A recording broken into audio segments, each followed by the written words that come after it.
Welcome to the second round of the 2021 Go-Kart Championship. Here are the standings after round one, which was held at Brighton Karting Q Leisure. I hold a slender lead over John of just 11 points. My dad is on 66 points with Greg on 59 points. It was an exciting start to the season. Both myself and John picked up wins, and my dad and Greg also looking quick out there, which means that this season looks like it's going to be one of the most competitive yet. Rounds 1 to 4 were held exclusively as time trials because of the government restrictions at the time here in the United Kingdom, but rounds 5 to 8 to round off the season will be held completely as normal as races. So we'll start off with Q Leisure last time out, then we're here at Teamsport for the second round of the season. Back to Q Leisure for round 3, Teamsport here again for round 4, then Q Leisure for round number 5, then to Lid, then to Bayford Meadows, then to Q Leisure once again to round off this 2021 season. After losing a couple of tracks, most notably the small track down on the side of the coast at Lancing and also Filching Manor, meant that the season reshuffle for 2021 was quite severe. So let's talk about round number 2. We're here at Teamsport Brighton for the second round of the season. As you saw, not much at the top of the championship, only 11 points in it between myself and John, who we're currently walking towards the kart with here today. Teamsport Brighton wasn't a track that many of us were fond of last season. It made its debut in the championship last year. Quite a few of us struggled at it. We didn't find the rhythm around this tricky indoor circuit, but we're hoping here today will be slightly different. So let's go through who's racing with us here today at Teamsport. Myself and John, first and second in the championship, are present, as is Greg, who's currently 4th place in the standings. My dad gave this one a miss, but we're happy to welcome 2 new drivers to the season, one for his first ever event in the championship full stop. Mike, who's been helping us out with our race car, the Honda Civic, he made his debut in the championship here today at Teamsport, so we're going to be interested to see how he gets on. He's quite light, so should be putting in some good lap times around this track, which does definitely suit the lighter drivers. Then we're also welcoming back to the championship George, who's had a bit of an up and down spell with the championship. He's actually got a few wins on the Lancing outdoor track by the seaside, but now that one's closed, it might make his victory chances a little bit slimmer because of the nature of the tracks. So let's have a look at this track. It's a bit of a tricky one, but at the same time it's actually quite enjoyable once you get into a rhythm. But the problem was, in 2020 many of us weren't getting into that rhythm, or not getting into that rhythm for long enough. But you can see what I mean. The surface is quite slick, there's a decent amount of sliding around, so you've got to make sure that you hit your apexes perfectly and your turn-in points are nearly perfect, otherwise you could see yourself into the tyres, and of course that will lose you a lot of lap time. So we're on board with Greg here. I think this is the first time we've actually had the onboard with Greg, so it's good to see his lines. And of course he's had a couple of podiums with the championship already, so he'll be looking to build on that through this season and maybe go on for a championship charge. He definitely had splashes of pace throughout the 2020 season, which showed that he's probably got the potential of being quick. So not too bad around here, quite a smooth opening few laps. Greg did do this event in 2020, so he does know the track, but of course when you're coming into karting after a long time off, like it was for most of us here, most of us hadn't karted in 3 or 4 months prior to this one and the recent round number 1 at Q Leisure. But of course Greg did not take part in this one, so it's been quite a while for Greg since he stepped into a go-kart. But you can see there the consistency is there, the lines are pretty good, but I guess the overall pace isn't quite there as he lets myself through into turn number 1, maybe to try and follow me around and try and look at some lines. Now we're going to go on board with John here, who has said himself that he struggled around this track quite a lot through 2020. This was probably his least favourite track, but here today it looks like he's doing a good job. I think he's looking for the overtake there, and I think that possibly could be George or Greg. It's quite hard to tell in these dark conditions. Now if you do go in the daytime here, it's actually quite bright inside, but because the 2 times that we have been here to Teamsport Brighton, it's been 8 or 9 PM, it's been pitch black outside, which means inside there's a few lights, but it's still quite dark in there. So John's given himself a bit of a space here to set himself up for another lap, so let's ride on board here for a lap here with John and see whether he can put in a good lap time. The first couple of corners is nice and neat, slightly missing the apex there at turn number 1. Turn number 2 a little bit better there. You don't really want to hit the apex there because it's a bit too of a tight turn. Then he's getting into a bit of traffic here, so this is going to slow up his lap time, but he's still going to push on here to try and get that lap time because of the format that we're running. Of course, he wants to try and make sure that he gets that lap time in as soon as possible.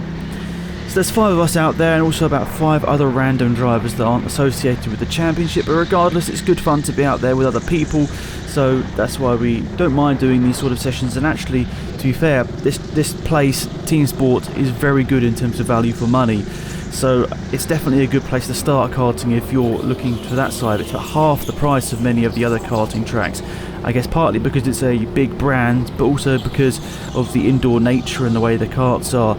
It's probably slightly less maintenance than outdoor racing. So not a bad few corners there from myself. Managed to get past one of the slower drivers, and now we're getting up behind, I think this is Greg, so I'm trying to get past him as quickly as possible, but of course it's not going to be easy because Greg isn't a slow driver here. But of course we're in the opening minutes of this session, so he's probably still warming up a little bit here, but I think Greg does wave me past here once again and lets me through down the inside. So I'm going to try my best here to put together a solid lap. I guess that wasn't technically turn 1 we were speaking about with John. I class it as turn 1, but I guess this is technically turn 1. It's where the start finish line is. Bit of drama there as Greg is letting a few people through. A cart has spun in front of him and he's had to back off quite a bit to make sure that he makes no contact. An interesting turn of events there, but that has given Greg a bit of space there to look forward and hopefully make sure that he can have some place to put some good lap times in. I think the reason a lot of us wouldn't rate the indoor tracks as highly as the outdoor ones is partly the speed, because of course you're carrying much lower speeds indoors here. I'd say this is probably the quickest you're getting up to, heading down to this corner, which I guess is technically turn number 1, even though it kind of feels like the last turn as we get a red flag out here. But with indoor karting, of course, it's always the way you're going to be carrying less speed. This might not be the case, but I do feel that outdoor karting slightly levels the playing field on these tight and twisty tracks where you're heavier, you're bogging down out of the corners and you're losing quite a bit of time because of it. But when the corners are naturally faster and more flowing, I'd say that the difference in weight isn't so apparent. And of course, in this championship we have got a bit of a weight disparity, and of course we're not going to start ballasting up people. It's not that serious, it's just a bit of fun at the end of the day.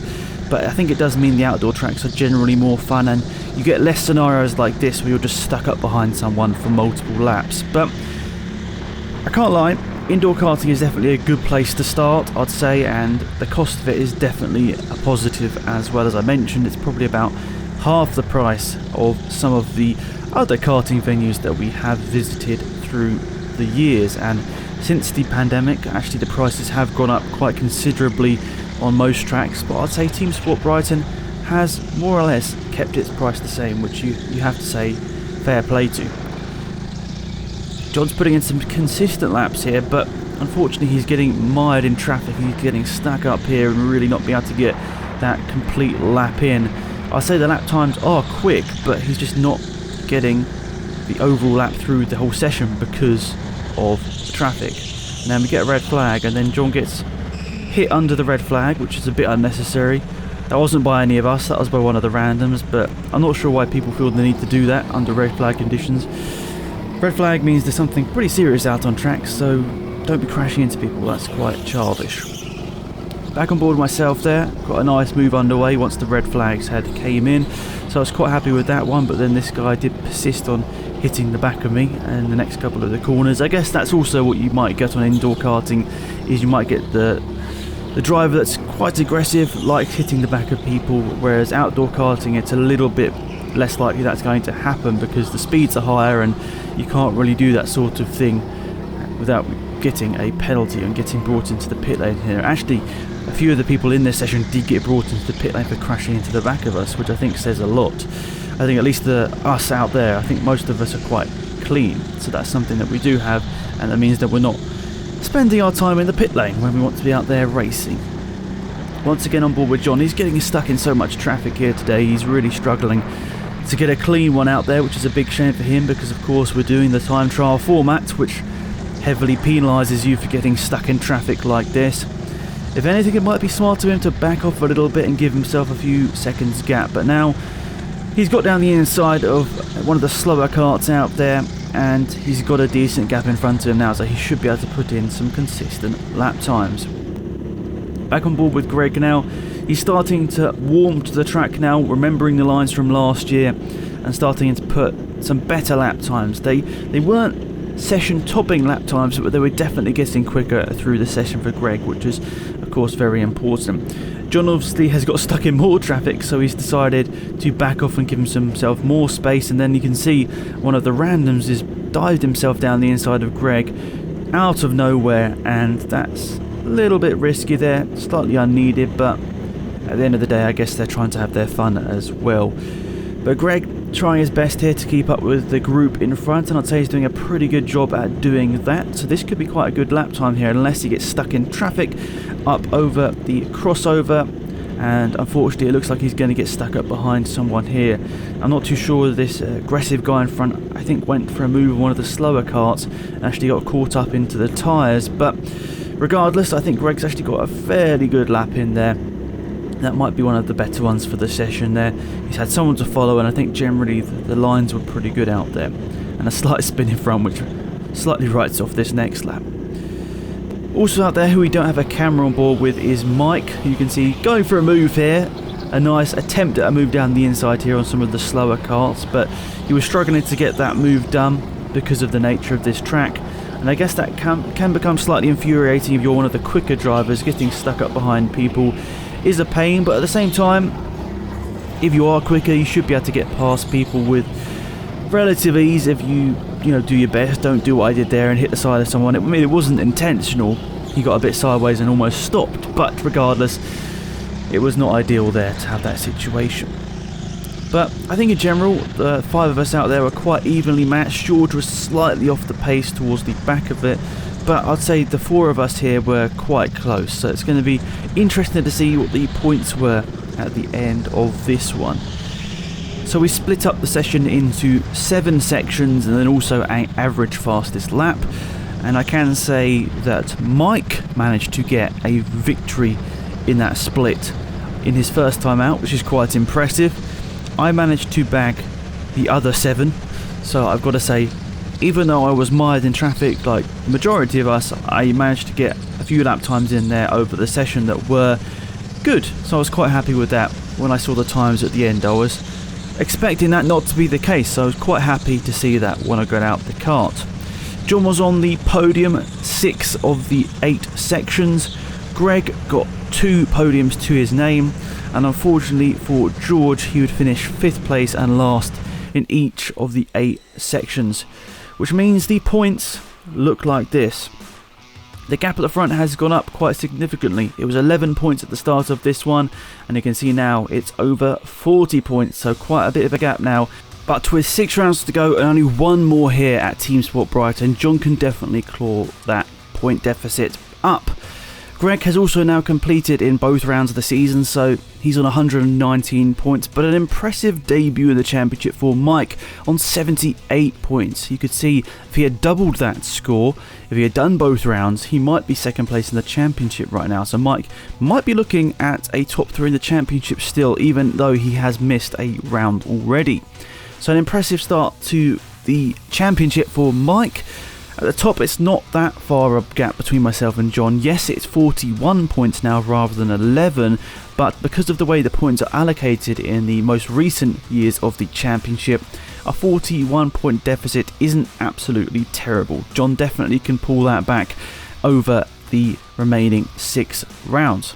So there is the top half of the standings. It's going to be interesting to see how the championship battle goes through the rest of the season. I've had a good start, but it's not going to always go to plan, I'm sure. Here's the second half of the standings. My dad, who didn't take part here today, on 66 points, just behind Mike, so it's going to be interesting to see how those two fare, whether they can have a good battle over the remaining rounds of the season. Then we've got George, who did his first round of the season here today on 42 8 points. And then we have 2 drivers who have yet to score because they have yet to enter a round, both Tom C and Jake. They will definitely be joining us later on in the season, so they're on the standings, they're ready to get points, but not quite yet. So let's see what they do in the remaining few rounds. There's going to be interesting battles throughout this little championship. I must also preface, this is only a bit of fun. This is only for us to go out there and enjoy karting, but also put a slight competitive spin on it. So we make sure we go out there and give it our all each time. So there we are. There's round 2 of the championship at Teamsport Brighton. As mentioned, the next round will be at Brighton Karting Q Leisure. It will be another time trial format, which is a slight pain. Of course, we want to do racing, but that will continue in round number 5 onwards once the government restrictions had lifted in the UK, as these rounds were recorded slightly earlier on in the year. See you soon. Goodbye.